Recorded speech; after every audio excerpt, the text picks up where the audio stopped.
Welcome to Zoe Stories. My dad's bet made me his daughter. My name is Alex.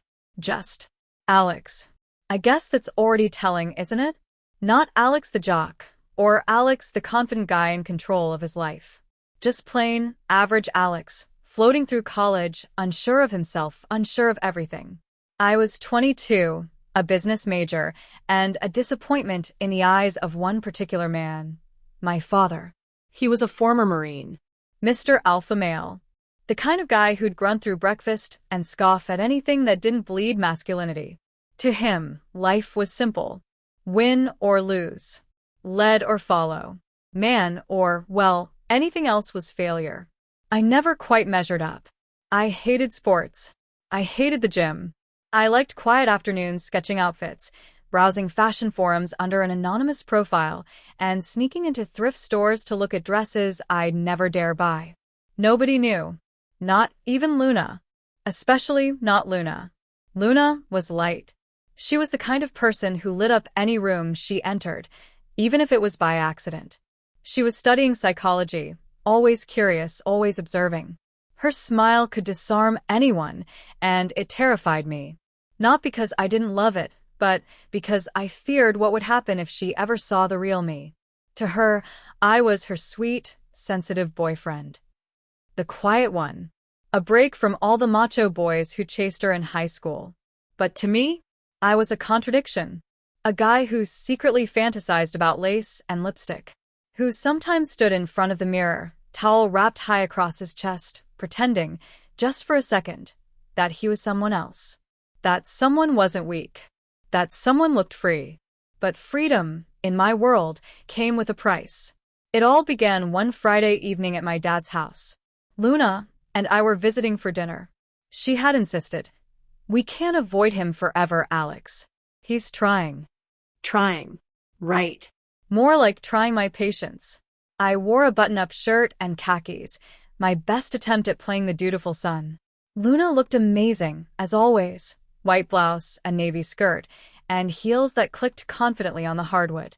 My dad eyed me when we entered, barely grunting. But he smiled at Luna. Of course he did. Dinner was awkward. Tense. He kept asking questions about my future, throwing in subtle digs. What kind of man doesn't even have a gym routine? Luna squeezed my hand under the table. Then came the wine. He drank more than usual.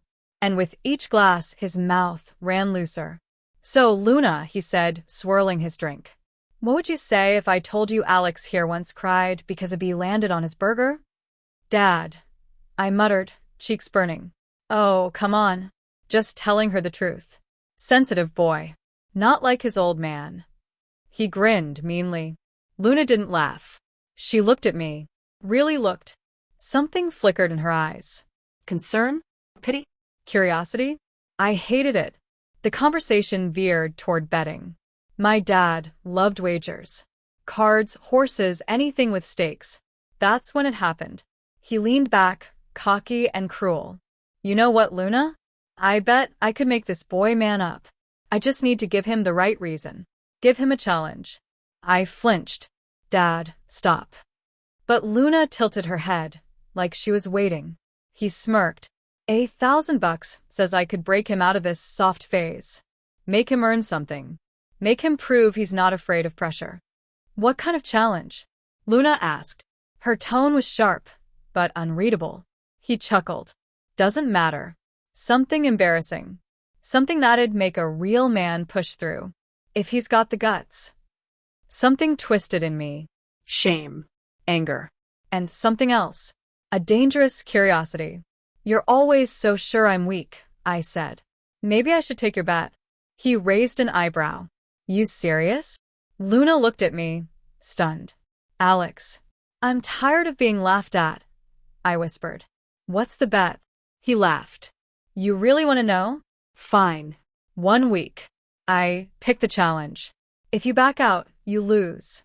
If you complete it, I wire you the money. I swallowed. Deal. He grinned. Then here it is. You've always acted like a girl. So let's see it. For 7 days. I want you to be one. The room went silent. I froze. Luna's mouth opened, then closed. My heart pounded. You want me to dress as a girl? Not just dress. I mean live it. Full time. Makeup, clothes, mannerisms, hell. Even the voice. Let's see if you can handle what you act like. Let's see if you have the guts. He tossed it like a joke. But he wasn't joking. Luna stared at him, then at me. That's not fair. Hey, he agreed. And he wants to prove something, right? Or is he scared? I looked down at my plate. My throat was dry. I didn't know what scared me more, doing it or what it might awaken in me. Luna whispered, Alex, you don't have to do this. But something inside me cracked. I was tired of hiding. Tired of being humiliated. No, I said quietly. I'll do it. My dad smirked. 7 days. You start tomorrow. I didn't sleep at all. The weight of what I agreed to sat on my chest like a boulder. When I finally got out of bed, it was already past 10 a.m., and Luna was sitting on the edge of the couch, scrolling through her phone, biting her lip. She looked up at me and said carefully, I stopped by a friend's place this morning. She's, into cosplay. She had a few things you could try. She gestured toward a large bag sitting on the table. Inside were clothes. Real clothes. Skirts, blouses, dresses. Bras, heels, tights. Even a long, silky auburn wig. Lipstick, foundation, and a small mirror. My hands trembled. You're serious about helping me? I don't think this is a good idea, she said. But if you're going to do it, you're not doing it alone. Her voice cracked on the last word. I nodded, unable to look her in the eyes. We started slowly. Luna sat me down, applying moisturizer, primer, then gently worked foundation into my skin. Her fingers were warm and gentle, but her face stayed unreadable. Close your eyes, she whispered. Eyeshadow, eyeliner, mascara. Her hands moved like she was painting something fragile. A living canvas. Then came the clothes. I changed in the bathroom. I didn't want her to see me. Not yet. I held up the outfit. A simple pink knit top, tight at the waist, and a pleated plaid skirt that stopped mid-thigh. I had to wear padding in the hips and a bra with inserts. Everything felt too tight, too revealing, too right. I stared into the mirror. My heart pounded. My legs were smooth from the shave Luna helped me with earlier. The skirt swished when I moved. The bra's weight changed how I stood. But the wig was the final piece. Long, soft, shimmering red-brown strands that flowed over my shoulders. Luna stepped in and clipped it on properly. Say something, she whispered. I swallowed. How do I look? She looked at me for a long time. Her eyes flicked up and down. Then, softly, not unkindly, she said, different. She forced a smile. What should I call you? I blinked. I don't know. She shrugged, then said, How about Alexa? I froze. Alexa. It sent shivers down my spine. A name. A real name. Day 2. The thrill and the fear. By the next day, I was walking around the apartment in heels. Wobbling, of course, but trying. Luna taught me how to walk. Smaller steps. 1 foot in front of the other, like you're walking a tightrope. Why are you so good at this? I joked. She rolled her eyes. I've been doing this since I was 10. At one point, I caught a glimpse of myself in the hallway mirror. And for the first time, I didn't see Alex. I saw her. Not fully. Not yet. But enough to make my heart flutter. But the thrill came with fear. Because we lived in a small building. Shared hallway. Thin walls. And, at any moment, someone could knock. Or worse, open the door. Luna's brother Jack had a spare key. So did the landlord. Every time I moved near the front door, I double-checked the lock. Every creak of the floor made my pulse spike. I wasn't just playing dress-up. I was living as a girl. And it wasn't temporary makeup anymore. Luna had ordered a set of fake nails, a longer wig, and a voice training app. She insisted it was part of the bet. But I wondered if she was just testing me. Day 3, the accidental slip. That evening, I was sitting on the couch, legs tucked under me, wearing a pale blue sweater dress and fuzzy socks. My head rested against Luna's shoulder as we watched a movie. It was the most relaxed I'd felt in days. And then, without thinking, I said, I kind of love this. Luna didn't move. What do you mean? I panicked. I mean this dress. It's soft. She didn't say anything for a moment. Then, that's not all you love. I swallowed hard. Luna. It's okay, she said. Her voice was strange. Sad, almost. I've kind of known. Not everything, but the way you look at my clothes. The way you hesitate before speaking. The way you blush when I wear something tight. I was silent.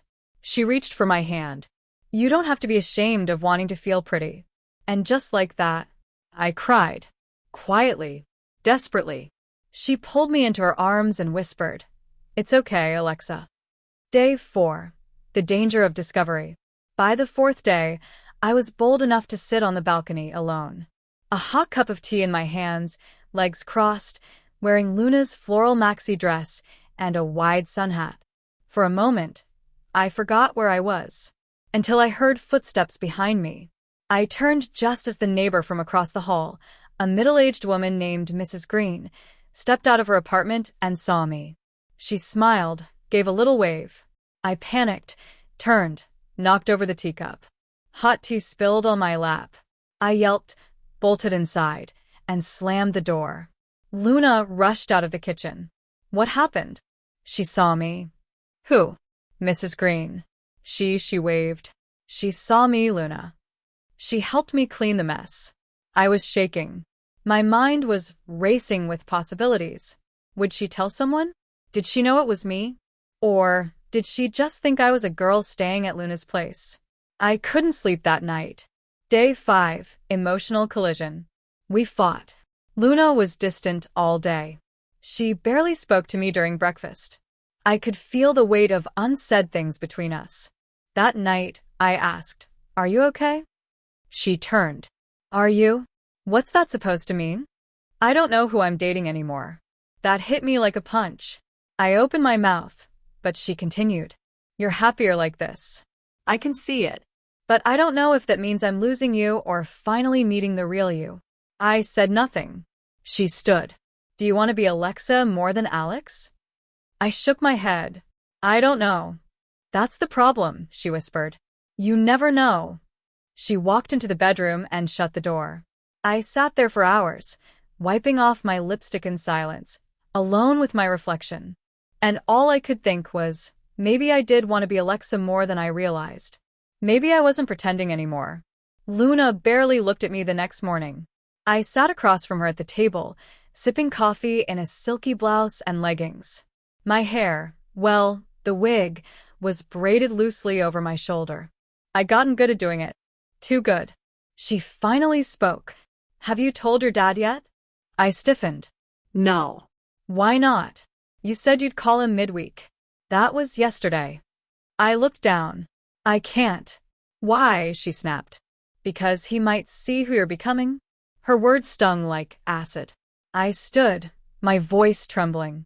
You think I want to be like this? Luna crossed her arms. I think you do. And you're terrified to admit it. I didn't respond. I couldn't.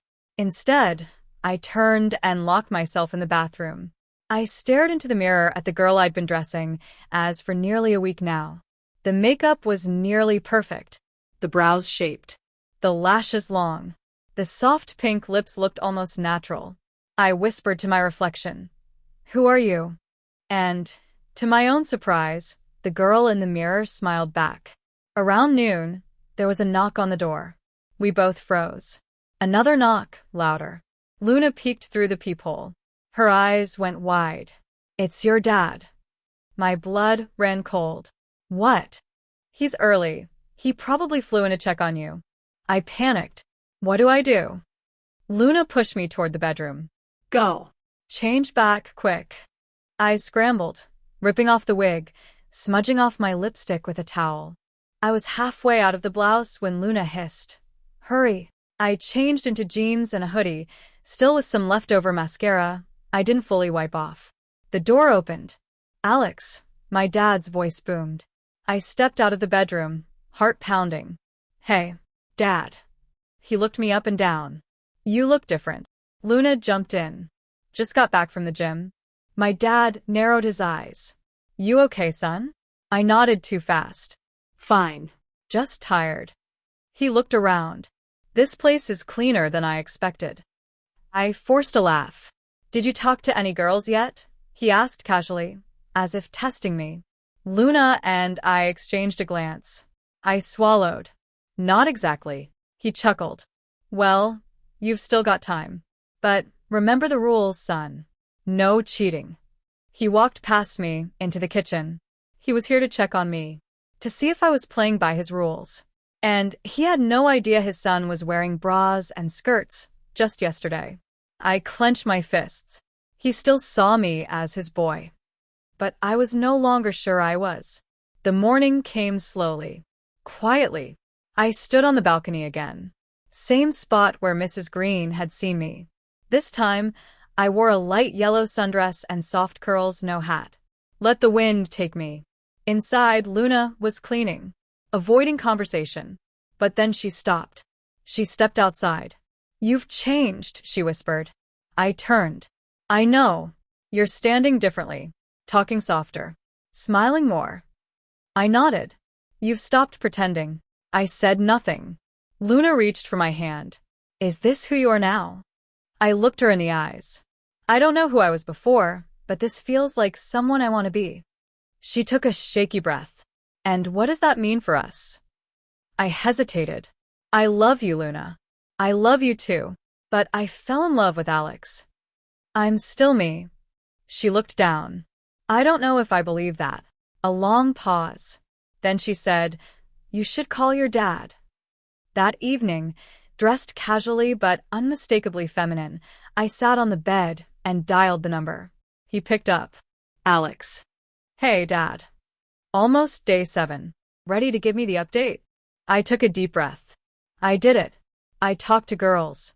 I even spent a week around one. That a fact? Yeah, I said. But more than that, I learned something. He chuckled. What's that? I paused. That you don't always know who your kid is just because you gave them your last name. Silence.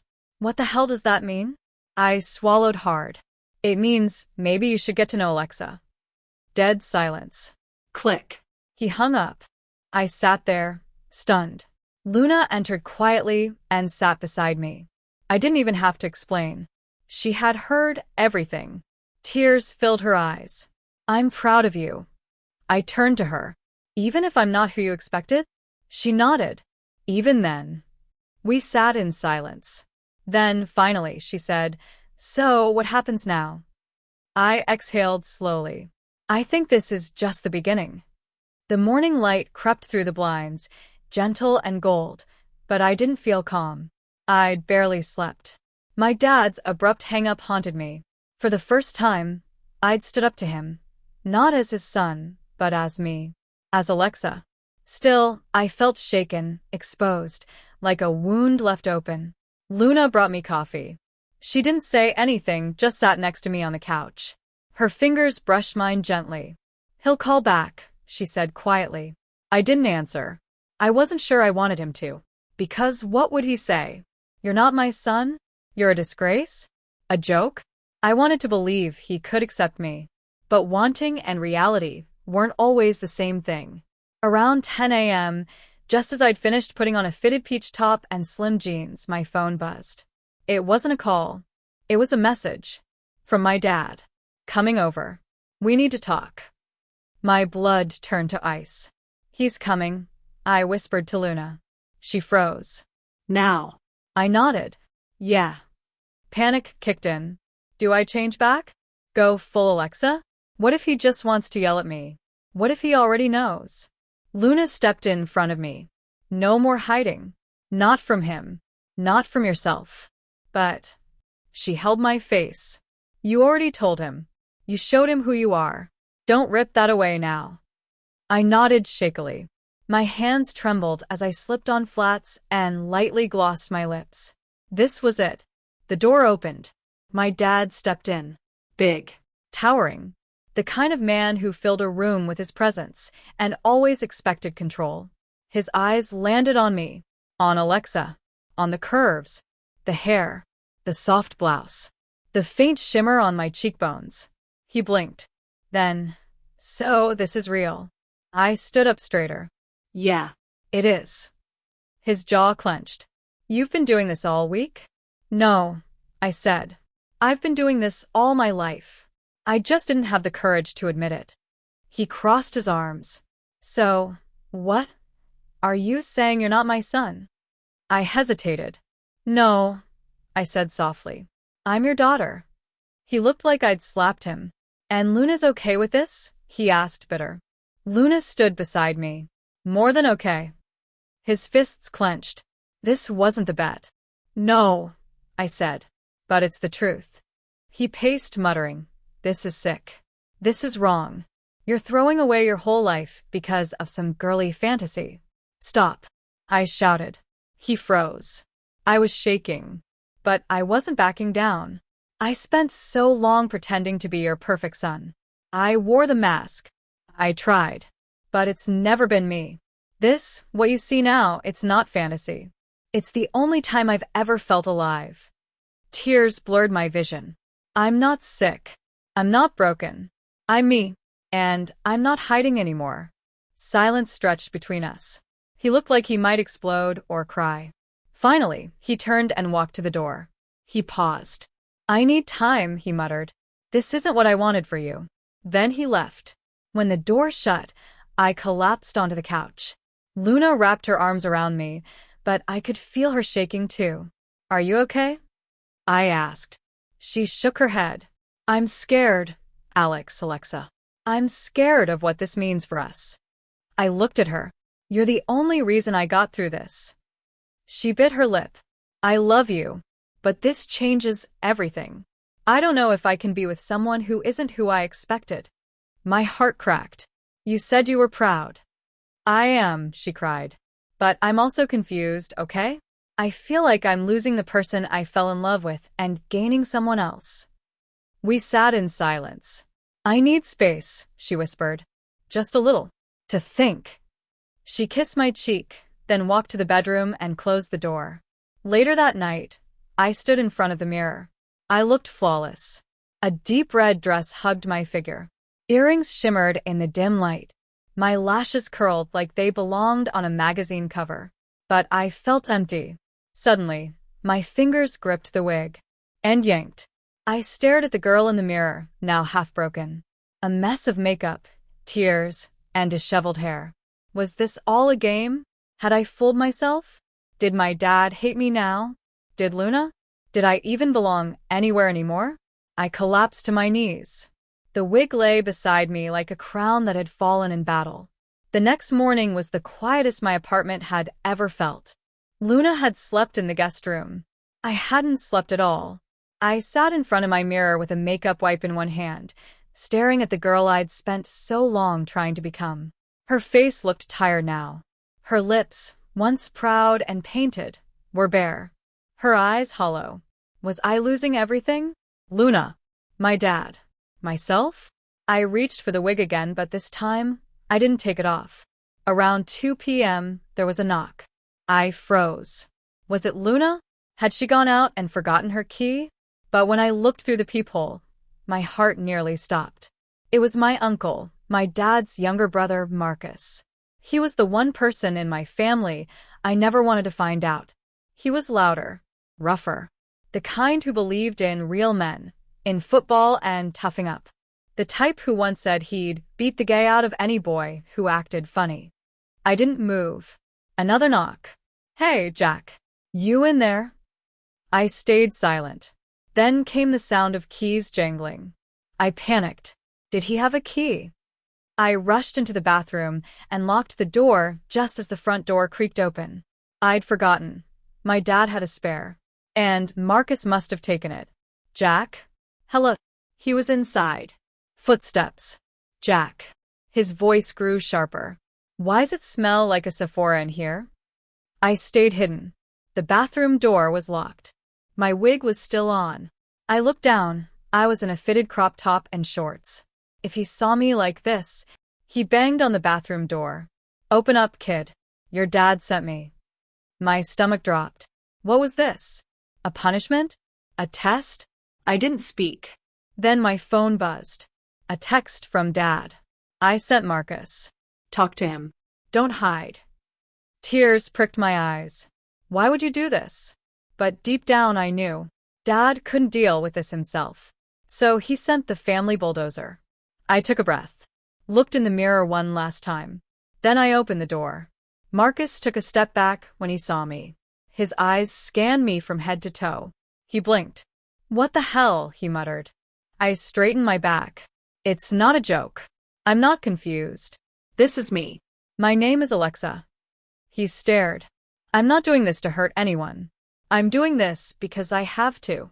I've been pretending for so long and I'm done. Silence. Then, you look like your mom. I blinked. He sat down on the couch, rubbing his face.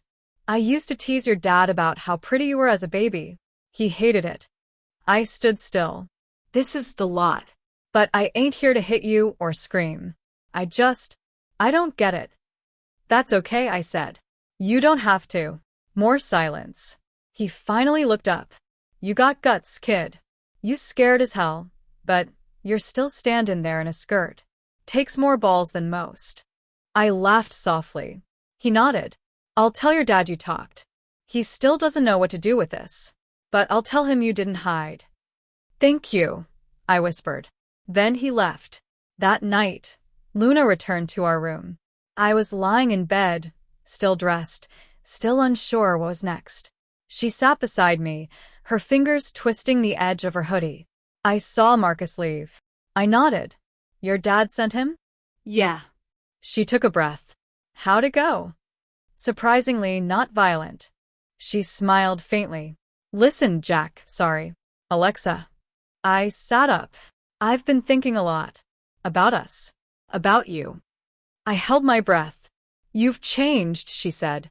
But in some ways you haven't. I tilted my head. You're still kind. Still weird. Still the same person who cried at Pixar movies and made me soup when I was sick. But you're also someone new. And I think I want to get to know her. My throat tightened. Does this mean? She kissed me. Soft. Honest. It means I'm not going anywhere. But we're gonna have to figure this out together. I hugged her tightly. We will. The next morning, another text buzzed in. This time from my dad. Dinner. Tomorrow night. At our place. Dress however you want. Bring Luna. I stared at the screen. What does this mean? I asked Luna. She smiled.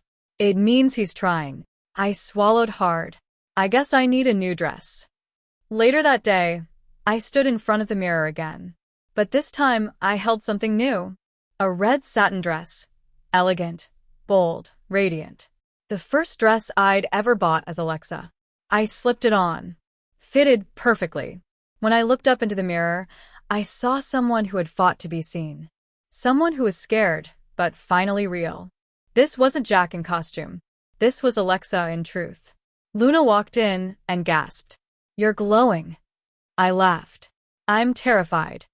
You're perfect, she said. The next night, Luna and I arrived at my parents' house.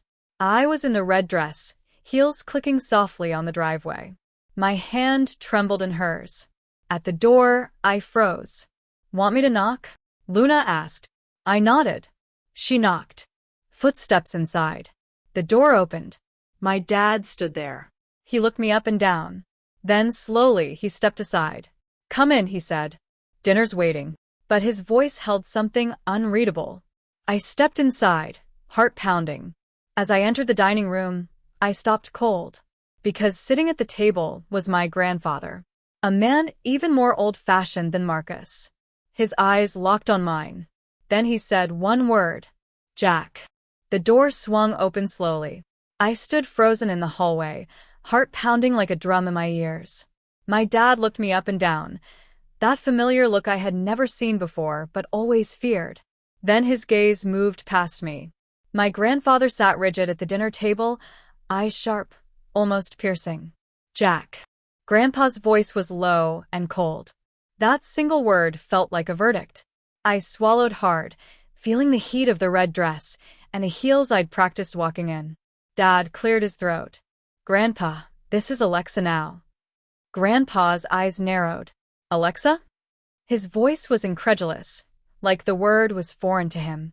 I stepped forward. "Yes, sir. I'm Alexa." The room grew unbearably silent. The air thickened with tension as everyone watched, waiting for the explosion. For Grandpa to yell, demand answers, or worse, disown me. Instead, he slowly got up. His gaze didn't waver. "Come with me." I followed him down a narrow hallway to a dusty study. Bookshelves lined the walls. Old photos of our family stared down at me, frozen in time. Grandpa closed the door behind us. He finally spoke. "Your dad told me everything." I nodded, trying to keep my voice steady. "I want to be honest with you." He looked at me with eyes that could cut steel. "You know, I never thought I'd see this day. Does that mean you don't accept me?" No. "But I won't lie. It's going to take time." Suddenly, Grandpa's stern face softened. He reached into his desk and pulled out an old photograph. It was a picture of my grandmother, smiling radiant in a dress much like mine. "She was brave, too," he said quietly. "Not everyone understood her back then, but she was happy." His voice cracked slightly. I felt something I hadn't expected. Hope. Back in the dining room, Luna squeezed my hand tightly. Dad caught her eyes and gave a small nod. Dinner continued. Awkward, tense, but also strangely hopeful. But then came the twist. Just as I thought things might be okay, Grandpa stood up abruptly. "I have something to say," he announced. All eyes turned to him. "I'm hosting a family gathering next week," he said. "And, Alexa, you'll come. As my granddaughter." The room froze. I stared at him, shocked. Luna whispered, "This could change everything." But just as relief began to wash over me, I heard a faint sound. The front door opened, and Marcus reappeared, with a phone in his hand. He smirked. "Guess who just texted the neighbors?" Marcus's smirk widened as he waved his phone like a trophy. "I just told them there's a surprise at your place. Thought they might want to drop by." My heart sank. Neighbors? They would never accept this. Not here, not in our small town. Dad's face darkened. "Marcus, enough." But Marcus wasn't done. "I'm just saying, secrets have a way of coming out." Panic clawed its way up my throat. I glanced at Luna. Her eyes were wide with fear, but fierce with determination. "Don't listen to him," she whispered, stepping forward. "We can handle this. Together." I wanted to believe her, but inside, the walls were closing in. My stomach twisted. "They're here." Luna grabbed my hand tighter. "Let's face it. No more hiding." I opened the door. A small crowd had gathered. Neighbors, some coworkers, even a few distant relatives. Their eyes flicked between me and Dad, full of curiosity and judgment. One woman muttered loudly, "What's he doing? Dressing like a girl?" Dad took a deep breath. "This is Alexa," he announced firmly. "My son, my daughter, my family." Murmurs rippled through the crowd. Suddenly, a neighbor stepped forward, Mrs. Carlton, the town's most outspoken critic. "I don't know what kind of game this is," she spat, "but it's not welcome here." I felt my cheeks burn with shame and anger. Then Luna spoke up, her voice steady and clear. "We're not playing games. This is who Jack is." Her words seemed to ripple through the crowd. As the tension reached its peak, the wind blew strongly outside, rattling the windows. A single high heel slipped from my foot and clattered loudly on the floor. Everyone froze. I looked down at the fallen heel. It felt like a symbol, fragile, precarious. I was caught between two worlds, the life I'd always known, and the one I was stepping into. Dad stepped beside me and whispered, "We're in this together." As the crowd waited for my response, the sound of sirens echoed faintly in the distance. The unexpected noise silenced the murmurs. I took a deep breath, feeling Luna's hand steady mine. "What happens next?" I whispered, half to myself. The sirens grew louder, weaving through the quiet streets. Hearts pounded as neighbors stared, unsure if it was part of the chaos or something worse. I felt Luna's breath on my neck, steady and warm. Dad tightened his grip on my shoulder. "Whatever happens," he whispered, "we face it together." I looked around the room, a mix of suspicion, shock, and curiosity in everyone's eyes. For the first time, I wasn't hiding. I was standing tall in my heels, a dress hugging my figure, makeup softening my sharp edges. I was Alexa now. But the question hung in the air. Was this acceptance or the calm before the storm? My phone buzzed. A message from Marcus. "This isn't over." A chill ran down my spine. I glanced at Luna, who smiled bravely. "Ready for whatever comes next?" I nodded. What would you do if your whole world changed overnight? Would you fight for who you truly are? Or hide behind masks to keep the peace? And don't forget to hit that subscribe button for part 2 of My Dad's Bet Made Me His Daughter, because the real story is just beginning. Thank you for watching.